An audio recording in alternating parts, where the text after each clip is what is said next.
Hello everyone, welcome to my channel study smart with R K. तो हमने geography की पिछली क्लास में जो है सॉइल स्टार्ट किया था। उसका हमने थोड़ा सा बेसिक पढ़ लिया था कि सॉइल मिट्टी क्या होती है, कौन कौन से कारक जो हैं उसको प्रभावित करते हैं। उसी क्लास को हम आगे अब कंटिन्यू करेंगे और मिट्टियों को कितने भागों में बांट रखा है उसके बारे में पढ़ने वाले हैं।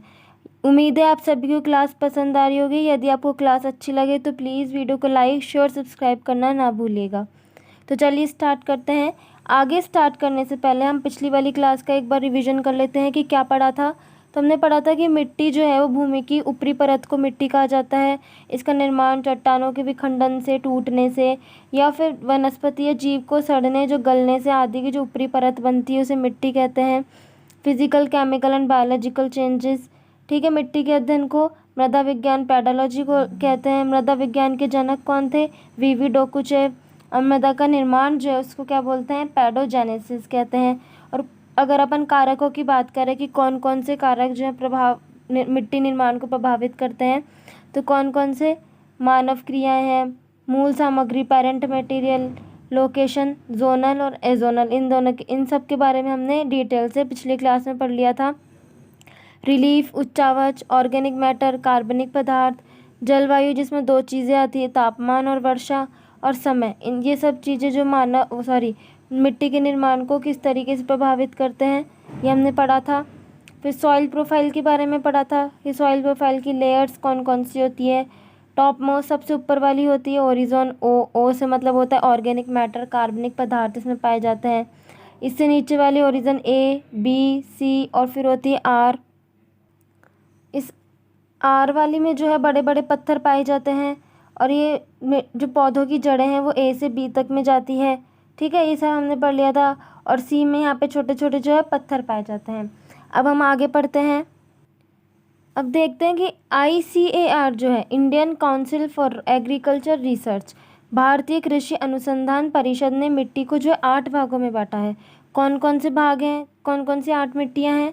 जलोढ़ जिसे एलोवियल सॉइल बोलते हैं, काली मिट्टी ब्लैक सॉइल बोलते हैं, लैटेराइट जिसे लैटेराइट ही बोलते हैं इंग्लिश में भी, पर्वतीय मिट्टी माउंटेन जिसे बोलते हैं, दलदली मिट्टी पैटी या स्वैम्पी सॉइल इसे बोलते हैं, मरुस्थलीय एरिड सॉइल बोलते हैं, लवणीय सैलाइन सॉइल बोलते हैं और लाल मिट्टी को बोलते हैं रेड सॉइल।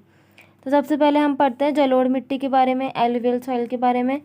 इस जो जलोढ़ मिट्टी है वो नदियों या पानी के द्वारा जो है लाई जाती है, तो इसे जो है दोमट या कच्छारी मिट्टी भी कहते हैं। ये सर्वाधिक उपजाऊ मिट्टी होती है। कैसी? सर्वाधिक उपजाऊ मिट्टी होती है।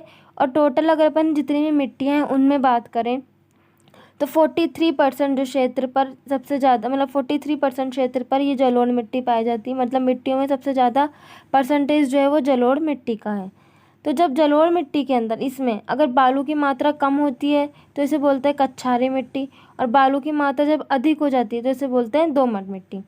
जलोढ़ में बालू की मात्रा कम है तो कच्छारी मिट्टी कह देंगे, और बालू की मात्रा अगर अधिक है तो इसे दोमट मिट्टी बोल देंगे। इस तरीके की मिट्टी में, ये जो इस तरीके की मिट्टी होती है वो धान, गेहूँ, मक्का, तिलहन, आलू इनकी खेती के लिए जो है अच्छी मानी जाती है। और इस तरीके की मिट्टी में जो नाइट्रोजन, फॉस्फोरस और ह्यूमस की कमी होती है, लेकिन पोटेशियम और जो चूना पत्थर है वो प्रचुर मात्रा में पाए जाते हैं। तो इस तरीके की जो मिट्टी है वो कहाँ पाई जाती है? हमारे बिहार, उत्तर प्रदेश में, राजस्थान में, गुजरात में, तमिलनाडु में, कर्नाटक में, असम में, बंगाल में इत्यादि। इन सब जगहों पर जो है जलोढ़ मिट्टी पाई जाती है, जिसे इंग्लिश में एलुवियल सॉइल भी कहते हैं। तो इतना समझ में आया। इसे दोमट और कच्छारी मिट्टी भी बोलते हैं। सर्वाधिक उपजाऊ मिट्टी है, 43% क्षेत्र पर ही पाई जाती है। अगर जलोढ़ मिट्टी में बालू की मात्रा कम होगी तो कच्छारी होगी, और बालू की मात्रा अधिक होगी तो इसे दोमट मिट्टी कह देंगे, ठीक है। नेक्स्ट हम पढ़ते हैं हमारी काली मिट्टी, जिसे ब्लैक सॉइल भी कहते हैं, ठीक है। ये जो काली मिट्टी है वो बेसाल्ट चट्टानों के टूटने और फटने से जो इसका निर्माण होता है। वेदरिंग ऑफ बेसाल्टिक लावा, जब बेसाल्ट चट्टानें जब टूट जाती है, फट जाती है, जब टुकड़ों में टूटती है तो इसे हम बोलते हैं काली मिट्टी। उस मिट्टी से, इस चट्टान से जिस मिट्टी का निर्माण होता है वो काली मिट्टी कहलाती है। वेदरिंग ऑफ बेसाल्टिक लावा, इसे रेगुर मिट्टी भी कहा जाता है। काली मिट्टी भी और रेगुर मिट्टी भी दोनों एक ही बात है। इसे जो है कपास की मिट्टी या लावा मिट्टी भी कहते हैं। ये जो काली मिट्टी है सबसे ज़्यादा जल सोखती है और सर्वाधिक मात्रा में इसमें ह्यूमस पाया जाता है। इस काली मिट्टी का जो काला रंग है उसका कारण क्या है? टिटेनीफेरस मैग्नेटाइट। टिटेनीफेरस मैग्नेटाइट के कारण जो है इस काली मिट्टी का रंग काला होता है और ये 13% क्षेत्र पर पाई जाती है। ये जो है जैसे कि कपास है, गन्ना है, उनके उत्पादन के लिए ये मिट्टी अच्छी होती है। और इसमें जो है कौन से खनिज पाए जाते हैं? जैसे कि ये मैग्नीशिया, एल्युमिनियम है, आयरन ओर है जिसे लोहास्क बोलते हैं, ये सब इसमें पाया जाता है। और इस तरीके की जो काली मिट्टी है वो किन किन जगहों पर पाई जाती है? मध्य प्रदेश है, गुजरात है, महाराष्ट्र है, उत्तरी कर्नाटक है। इन जगहों पर ये पाई जाती है। इसे कपास की मिट्टी या लावा मिट्टी भी कहते हैं या रेगुर मिट्टी भी कहते हैं। ये सब काली मिट्टी के नाम हैं। और काला रंग किस कारण से होता है? टिटेनीफेरस मैग्नेटाइट के कारण। ठीक है, नेक्स्ट हम पढ़ते हैं लाल मिट्टी, रेड सॉइल। तो सबसे पहले तो इस लाल मिट्टी का जो कलर है वो रेड क्यों होता है? लाल रंग का कारण क्या है? कि इसमें फेरिक ऑक्साइड होता है। कौन सा ऑक्साइड होता है? Ferric oxide. सबसे ज़्यादा जो खनिज है वो लाल मिट्टी में ही पाए जाते हैं। सबसे ज़्यादा मात्रा इसमें किसकी होती है? आयरन की होती है और सिलिका की होती है। ठीक है, और ये कौन कौन सी जगह पर मिलती है ऐसी मिट्टी? तमिलनाडु है, आंध्र प्रदेश है, नागालैंड है, महाराष्ट्र है, कर्नाटक। इन जगहों पर कैसी मिट्टी पाई जाती है? लाल मिट्टी पाई जाती है। ये जो लाल मिट्टी है वो बाजरे की खेती के लिए अच्छी होती है। और जब लाल मिट्टी जल सोख लेती है तो ये पीली कलर की दिखाई देती है। जिस तरीके से अगर अपन रेड कलर है, लाल कलर है, उसमें थोड़ा सा लिक्विड मतलब पानी अगर मिला देते हैं तो उसका कलर पीला हो जाता है। इसी तरीके से लाल मिट्टी जब जल सोख लेती है तो ये पीली हो जाती है, इसलिए इसे पीली मिट्टी भी कह सकते हैं, येलो सॉइल भी इसे कहते हैं। ठीक है, नेक्स्ट है लैटेराइट मिट्टी, लैटेराइट सॉइल। ये जो मिट्टी है वो 200 सेंटीमीटर से अधिक वर्षा वाली जगहों पर पाई जाती है। जहाँ पर अत्यधिक गर्मी हो या फिर अत्यधिक वर्षा हो तो वहाँ पर इस तरीके की मिट्टी पाई जाती है। इसे जो है मखमली मिट्टी भी कहते हैं। कौन सी मिट्टी कहते हैं? मखमली मिट्टी। इस मिट्टी का जो निर्माण है वो निच्छालन पद्धति के द्वारा होता है। निच्छालन मतलब ब्लीचिंग।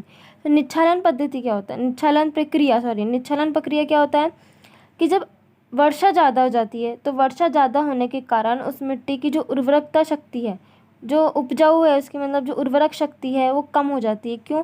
क्योंकि उससे जो ऊपर वाली लेयर जो होती है मिट्टी की, इसमें जो खनिज या पोषक तत्व जो भी होते हैं वो अत्यधिक वर्षा होने के कारण वो मिट्टी के अंदर घुस जाते हैं।